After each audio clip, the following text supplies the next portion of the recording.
અંકલેશ્વરની બોરભાઠા પ્રાથમિક શાળામાં પર્યાવરણ જાગૃતિ અને ડ્રોઈંગ સ્પર્ધાનું આયોજન. અંકલેશ્વર સ્થિત બોરભાઠા પ્રાથમિક શાળા ખાતે ભારત પેટ્રોલિયમ દ્વારા પર્યાવરણ સ્વચ્છતા અંગેની જાગૃતિ અને ડ્રોઈંગ સ્પર્ધાનું સુંદર આયોજન કરવામાં આવ્યું હતું. આ કાર્યક્રમમાં શાળાના આશરે 300 જેટલા વિદ્યાર્થીઓએ ખૂબ જ ઉત્સાહપૂર્વક ભાગ લીધો હતો. કાર્યક્રમ દરમિયાન ભારત પેટ્રોલિયમના અધિકારી પંકજ પટેલની વિશેષ ઉપસ્થિતિ રહી હતી.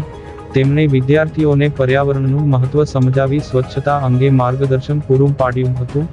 આ તકે ડ્રોઈંગ સ્પર્ધામાં શ્રેષ્ઠ દેખાવ કરનાર વિજેતા વિદ્યાર્થીઓને ઇનામ આપી પ્રોત્સાહિત કરવામાં આવ્યા હતા. આ સમગ્ર આયોજનને સફળ બનાવવા માટે બોરભાઠા શાળાના આચાર્ય અને શિક્ષક સ્ટાફે મહત્વની ભૂમિકા ભજવી હતી.